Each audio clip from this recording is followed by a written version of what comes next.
Welcome to Pacific Netting Products, located in Kingston, Washington. We design, manufacture, install, and service high-tech netting barriers throughout North America. With over 200 years of combined net-making experience, we can build a netting barrier for virtually any application. Our high-tech netting barriers provide downstream fish passage, fish exclusion, debris control, as well as many other dynamic functions. Our barrier netting customers are typically users of water sources within our natural environment, primarily for either cooling or power generation purposes. We closely work with our customers to design, manufacture, and install application-oriented high-tech netting barriers, inclusive of the anchoring and the flotation systems. Anyone who has a water intake structure, whether it's a hydro dam or a cooling water intake facility, is going to need to work with a netting company who partners up with industry leaders and the top engineering firms to come up with solutions to protect fish from being entrained into their water intake facilities. DSM Dyneema has a long tradition of wanting to partner with leaders in their respective fields. We've had very good experience partnering with Pacific Netting Products to provide barrier solutions to their netting customers.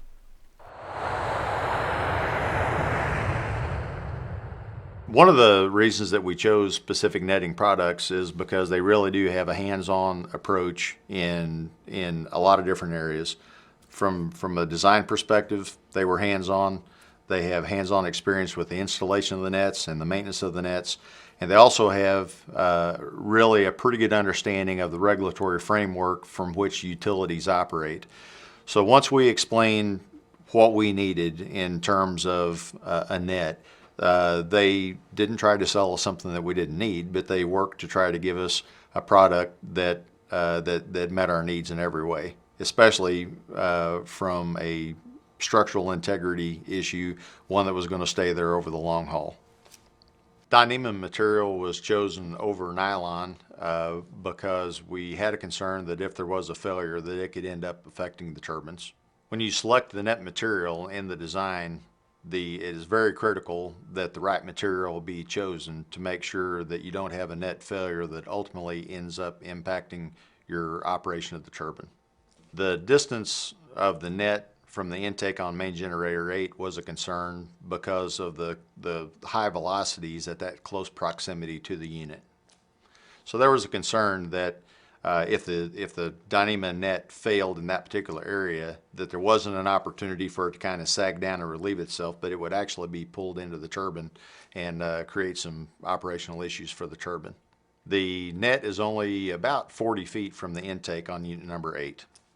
We reduced the inspection frequency of the ROVs from once a month to once a quarter because we did not find any significant net integrity issues, no rips and tears of the net. The advantage of being able to do an ROV inspection once a quarter is that you cut your overall cost by a fourth. The cost to do an ROV inspection is about $3,000. Typically, it takes us using our internal plant labor about 2 days to perform a net inspection. So it's about a 4-man day effort. The leaves do infrequently appear on the net and provide some pretty significant blockage. Significant leaf blockage on the net has not caused any structural integrity issues with the net.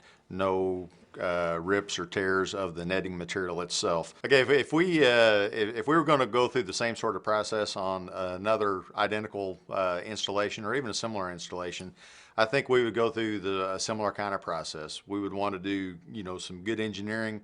But one thing I can tell you for sure is that we would definitely be wanting to implement the same sort of design with the same sort of materials because up to this point the material has performed exceptionally well, and I don't think we would be looking to change our design any at all.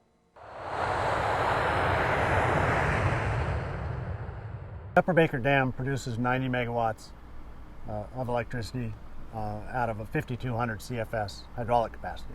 What we service with both plants at 170 megawatts is about 160,000 homes. The Upper Baker Dam was completed in 1959. The primary species that we have are sockeye. We also have native char, we have coho and other species. The first year of operation of the new floating surface collector of an outmigration of approximately 300,000 fish. And in the last several years, records of 525,000, 545,000, and this year a new record of 650,000 fish. The nets are a critical component of our downstream fish passage system, without which the floating surface collector simply would not function.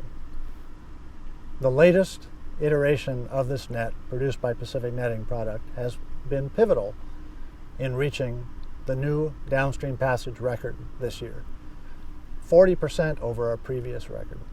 Majority of the fish migrate near the surface, but we have found through the years that fish do dive down. They will go down the 100 feet into the intake. So clearly fish are not only stuck near the surface, so it is important to have the net to go to the bottom. Puget Sound Energy is required by FERC license to have systems that will allow and assist with juvenile fish moving downstream. With all the salmon species that we have in the reservoir, it's critical for us to be able to safely move downstream migrants past the dams and get them down to the Skagit River so they can continue their journey out to sea. Downstream migrating juvenile salmonids, as they enter the forebay on their seaward migration, encounter the barrier net, which is 1,800 feet long, 300 feet at its deepest point, with more than 5 acres of mesh to create a full barrier to prevent entrainment of those fish into the intakes. They're led along the face of that net to the net transition structure, which leads them up from the vertical face of the guide net to the entrance of the FSC, the relatively shallow entrance of the floating surface collector, from which they are then collected and transported around the dam. We're standing on the western flank of the North Cascade Mountains, about 120 miles north of the city of Seattle, Washington. To my left is the forebay, which is the entrance water into Baker Dam, which is behind me. We are on the upstream side of the dam. At this location, salmon migrate from upstream, and of course they cannot get through the dam. The dam is a permanent barrier.